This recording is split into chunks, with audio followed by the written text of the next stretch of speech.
TT,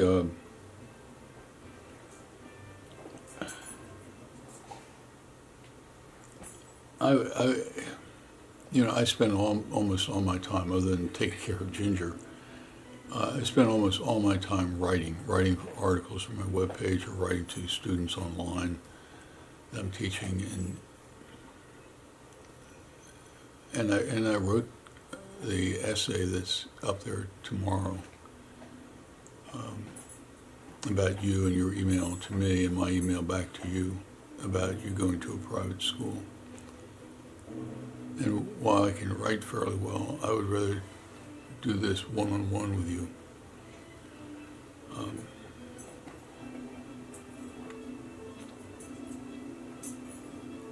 And this has to do with how unique you are.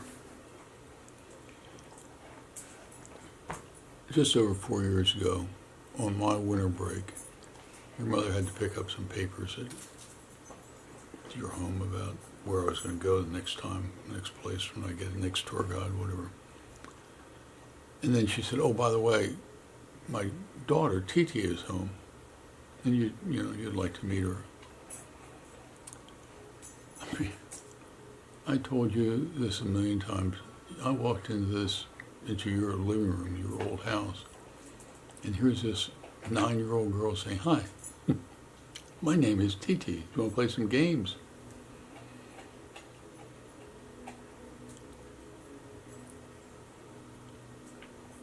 Titi, you are absolutely unique. I left that house for 4 years and a couple months ago. And it dawned on me that you're my granddaughter.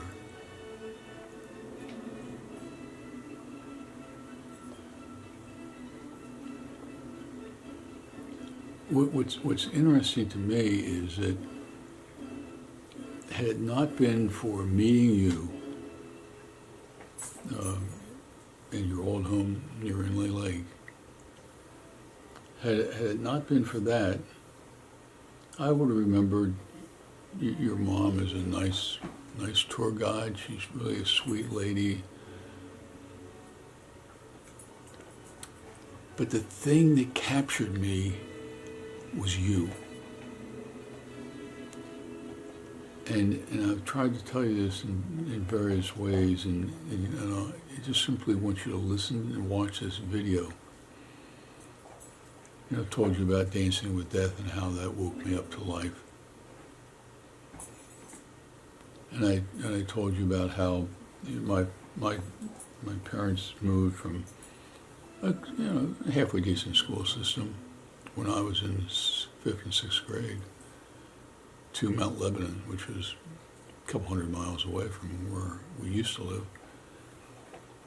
But it was a wealthy community, and we didn't have the money for it.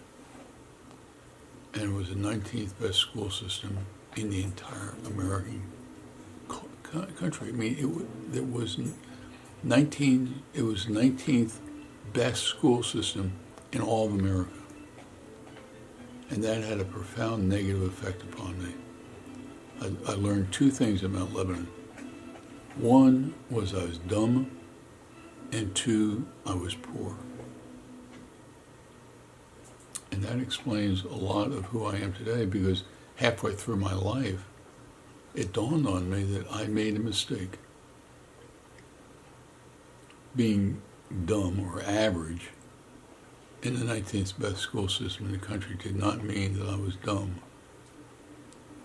And being poor in the wealthiest community in that part of the state of Pennsylvania didn't mean I was poor. But it didn't dawn on me. And that's one of the reasons I'm still teaching. I don't want students to make the same mistake I did about their ability educationally.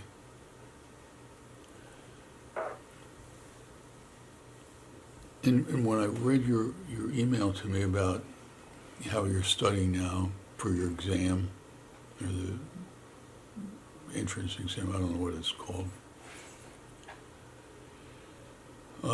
that's on the 19th.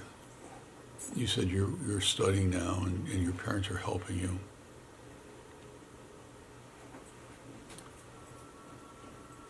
And that just, I mean, that just rang a bell in me. You know, it was like, I understood how you felt. You know, realistically, you were worried. And worrying is an okay feeling. I wrote this in the email or in my essay. Worrying about things is okay to do it. You know, it's okay to worry about it because it tells you got to watch out for something. But I want to tell you something about what I see in you. You know, I'm your grandfather. I'm a little older than you are. A little older than your parents. I'm actually older than your grandmother. But in age, you gain things. You know, a different perspective, a different view of things.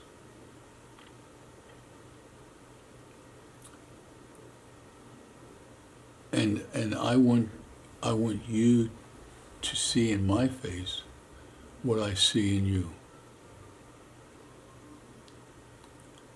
I mean, I've written about this, maybe not a million times, but many, many times, about you being brilliant.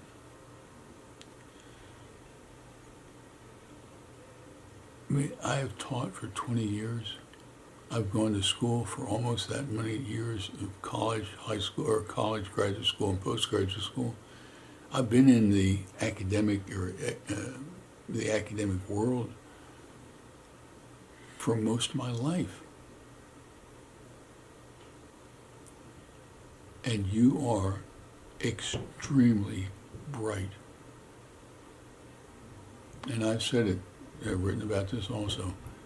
Add 5 years to your age or 5 years younger than you are, I don't know anybody, either in your country or in my country, that is as smart as you. And you know me well enough that I don't lie to people. I mean,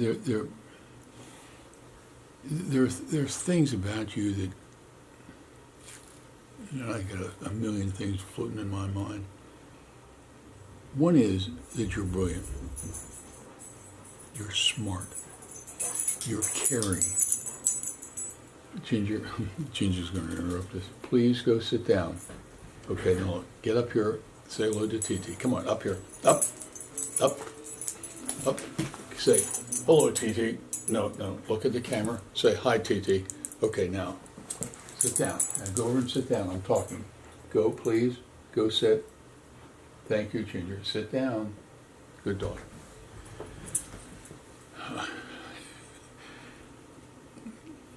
Whenever she hears me talking on a video for my webpage, she always thinks I'm talking to her, and why I'm not looking at her bothers her, so she wants to get up and see what's going on.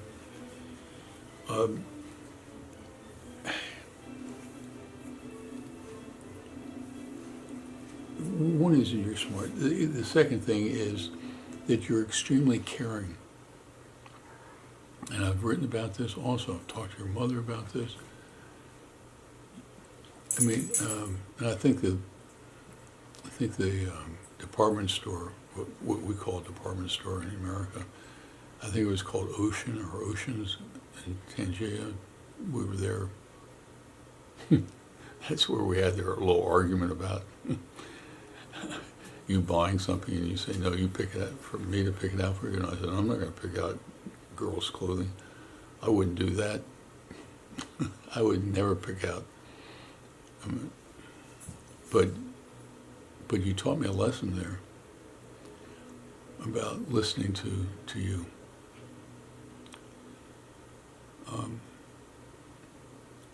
But when we were there, your parents took all of us upstairs to a restaurant.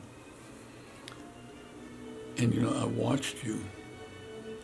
Everybody sat down, but you walked around for a while taking care of your younger sisters.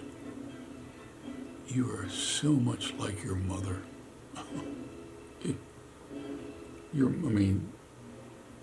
I love your mother. But she's always asking about how I feel, how I'm doing. She's so worried about me that she always wants to know how I'm doing. And she helped me with this laptop issue about the internet access that you don't have. And, she's always, her hands, her tentacles are always out trying to make sure everybody's okay. And I watched you do precisely the same thing with your two younger daughters, sisters. You wanted to make sure they understood things, they had everything they needed. It was just absolutely amazing how you would care for me. You're almost like a junior mother. Does that make any sense?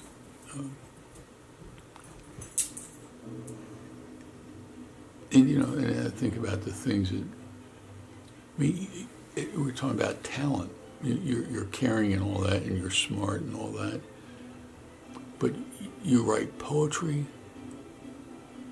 You're a magician. You wrote to me before I came back the second time to Myanmar. You said that you wanted to be an inventor. TT, do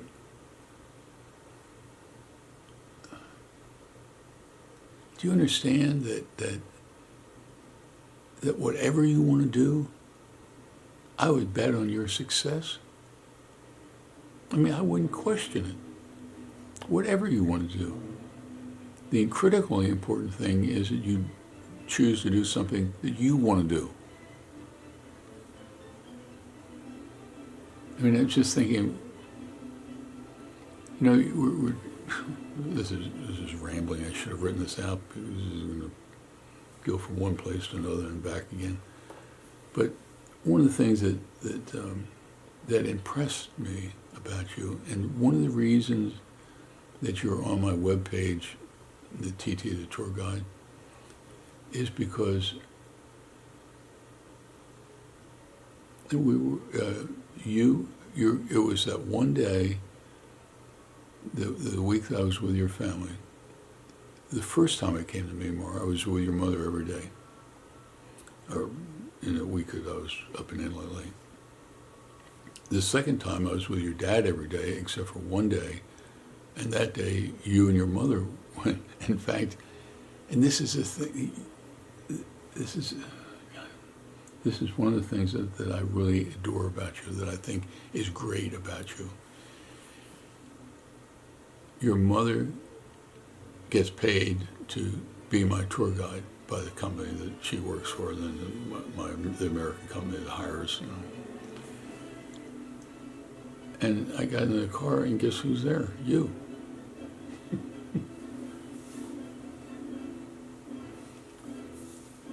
And we're at some stupa, and you start to explain the paintings inside.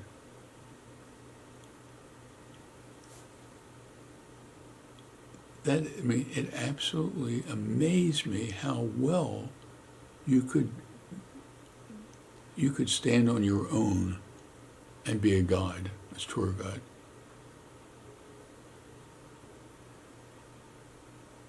And that's the reason I asked you to do videos of people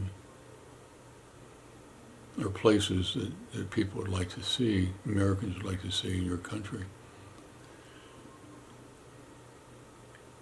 And I don't know who took the video of you doing that little lecture about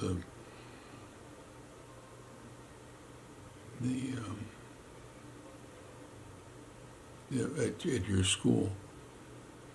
You have a poise.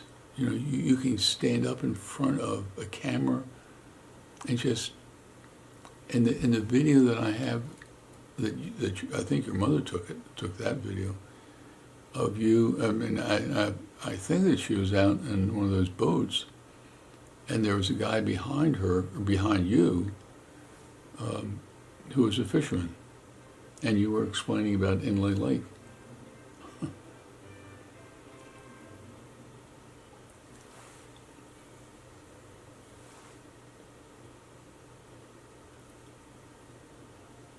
I mean, I'm trying to think of one thing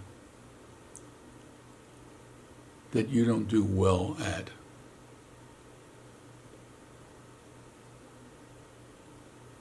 Now, I can't think of anything that you're not good at. The only thing I want to do is to reflect to you what I see. And I see an amazing gal. And it wasn't just this last trip. But the first time when I met you, when you said, "Hi, my name is Titi," and we played Scrabble.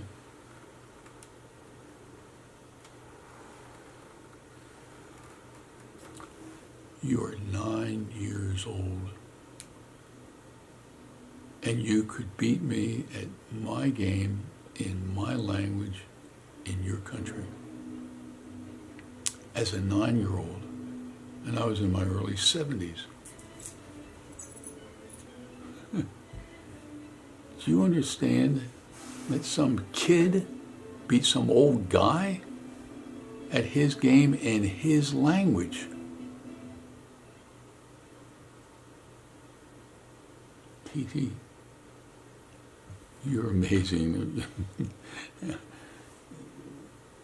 And I've said this a million times too, so just bear with me. You finished, turned the page over to the second side when you were playing Scrabble, and you got to the bottom of the page, and you said, "Oh, the game's over." And I started getting up off the floor, and you said, "No, wait." I had to add up the score. And when you said, "Hey, I won," I stuck my finger in your face and said, "Young lady, don't you ever forget that." You beat some old guy in his game, in his language.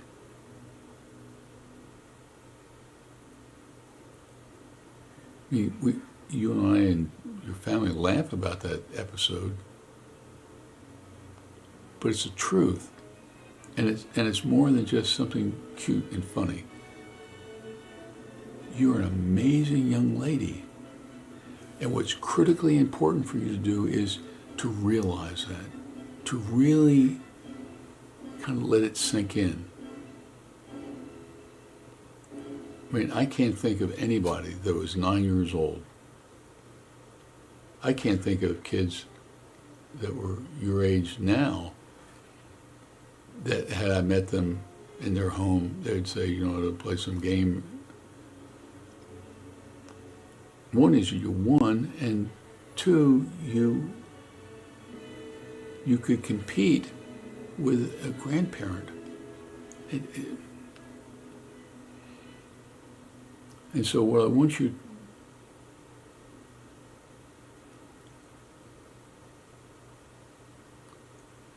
this is one of the issues that really irks me about our society, your society and my society, is that we are what we call in English sexist. We belittle women or girls.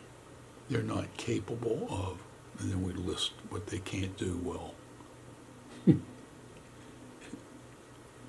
I'm sure there's some things that you can't do well at, but I don't know what they are.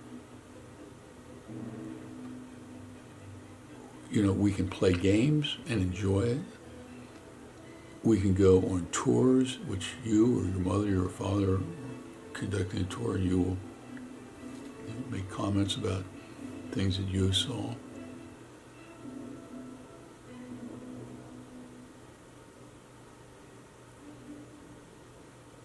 I mean, you care for your sisters. I don't know. I say this all the time. I'm proud of you. And I guess that I guess that this video is designed. I mean, I've written, honestly, I've written many essays about how proud I am of you. I mean, anytime I mention TT, I say I'm proud of her.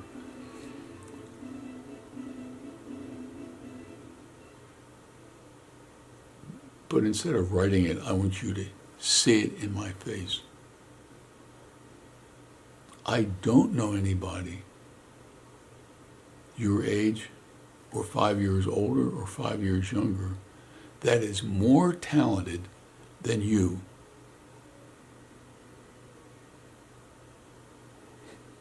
I don't. You're an amazing young lady.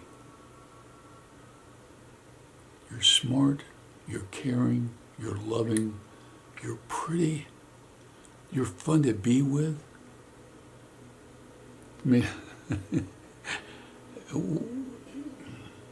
this is kind of a silly illustration of it, but I can remember sitting in your living room in a corner with a window above it, so that, in your parents' bedroom is over here and yours is over there. So I was sitting in a corner and we're playing, or you were doing magic tricks. And I remember getting arguments about, I want to see this trick again. No, come on. I mean, it was you're being a magician is cute and you do an excellent job at it. But we had fun just arguing about, you doing it again so I could try it again. And how many times there were times that we just over and over and over, with this, putting this little chalk on my hand. We must have done that half a dozen or more times before it dawned on me what was happening, and that was only because of a mistake. But I looked at my hand and I thought, oh, now I get it.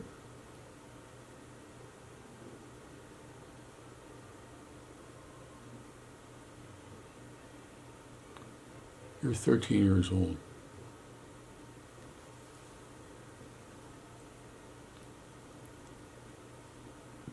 You have another 60 or more years to live.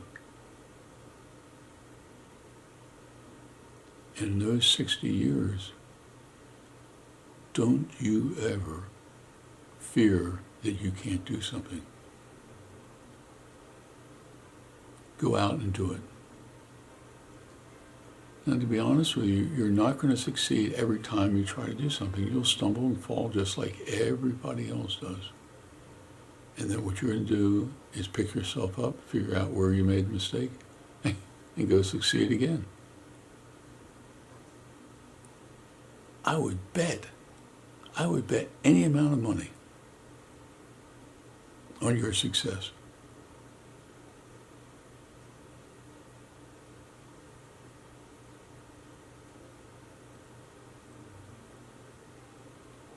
And this is the last thing, the last thing I'm going to say in this video. I'll say, and again some other time, something else. But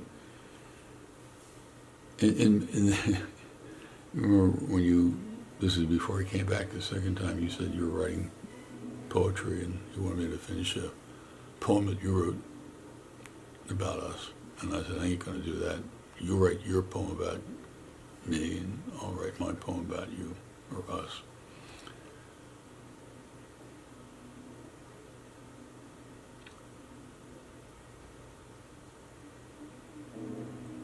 And I began my poem about my poem to you was that I don't remember what the words were, but what I was saying is that I went to Mimar the first time to interview the lady, to try to interview the lady. And what I discovered was a beautiful young lady who I dearly love.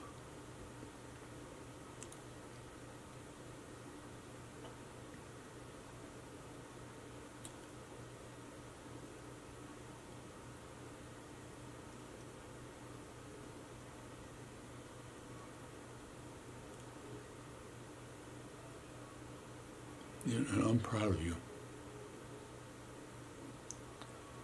I'm proud of this sweet young gal that I know. And your parents are proud of you. And, I said this to your mother in one of the video that I did for your mother, that snow is very much like, is kind of transitioning, moving from a kid to a teenager. I can see in snow the early stages of TT. I tell you about how bright and focused you are about studying. Man, snow's just like you. We were at that restaurant that your parents took us the night that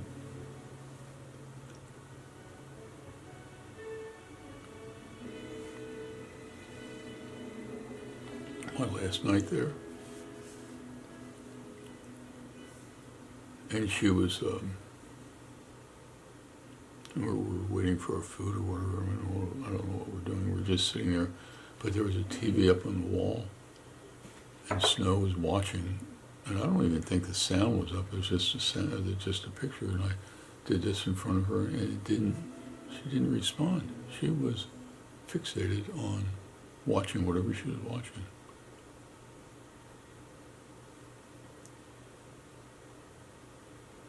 And you're a lot like that, or she's a lot like you. I wasn't planning to talk about that story, but then I was telling you about that. I'm looking at right behind my computer on the wall, on the other side of the window where your picture is a note from you, and next to it is a note that your mother gave your dad to give to me when I was leaving. I'd left the hotel that I was staying in, and I was I don't know where, halfway to the airport, and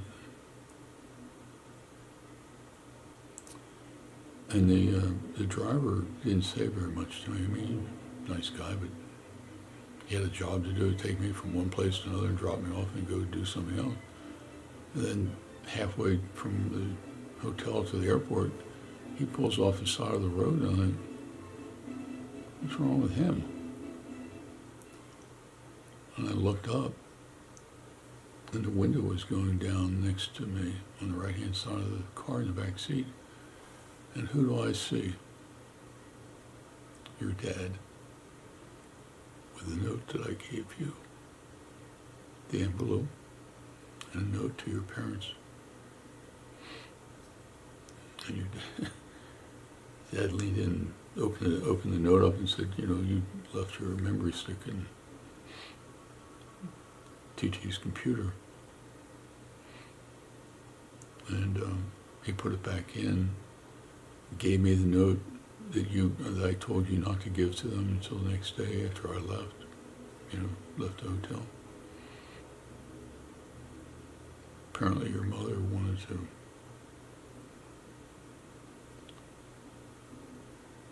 return the note to me. And that's sitting 2 feet from me on a frame. I look at both of those letters, those notes from your mom and from you, and your picture on my wall every day.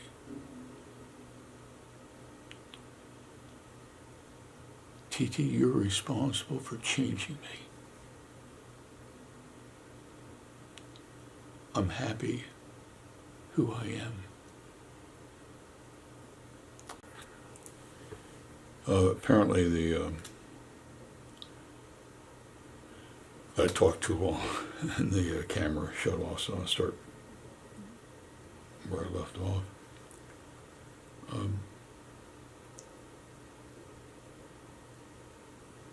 I was trying to tell you that you changed me. I like who I am today. I mean, I liked who I was before, but you've added so much to my life. You and your two younger sisters and your parents.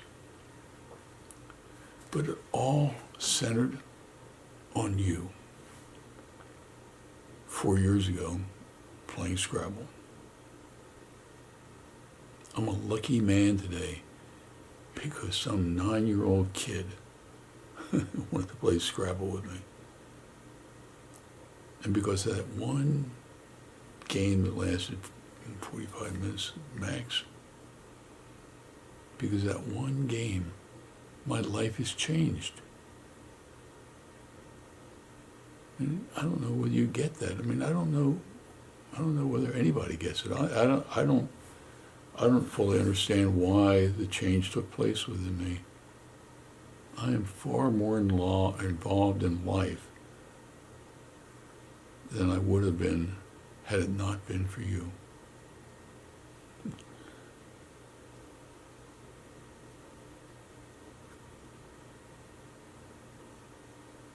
And so I believe in you, TT. And I want you to remember that.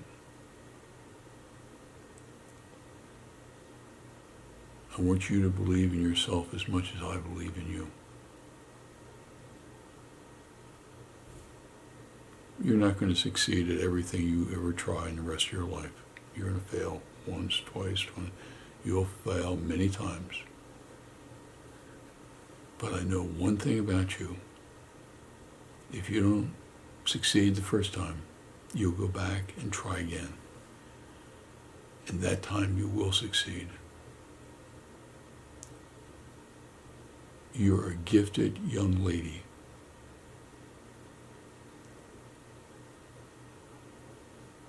This is between you and me, and don't tell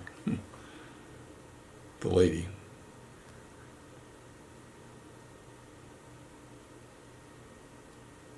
I went to Myanmar to interview the lady. And I met you.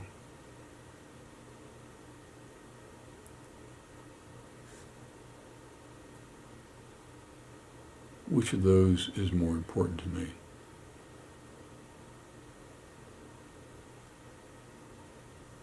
Meeting my granddaughter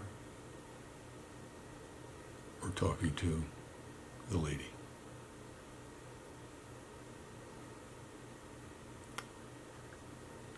I'm glad things worked out the way they did.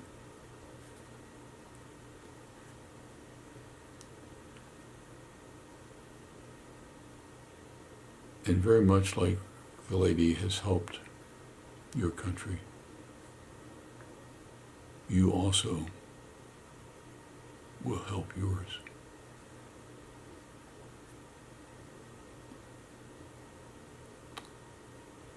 And you remember this, that there's an American sitting in his office in Crown Point, Indiana, that given any opportunity to talk about TT,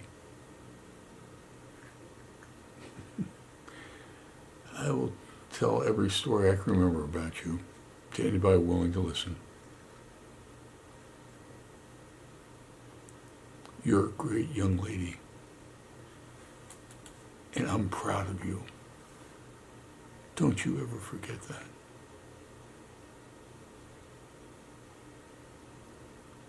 I was thinking about sticking my finger in your face again, but I'll wait till a couple years from now when I get back to Myanmar and we see each other again. So you take care. And don't forget, I love you. I love your sisters and your parents. Actually, I love Myanmar. I mean, of all the places I've ever been, that is the greatest place I've ever been. You take care, sweetheart. Bye-bye.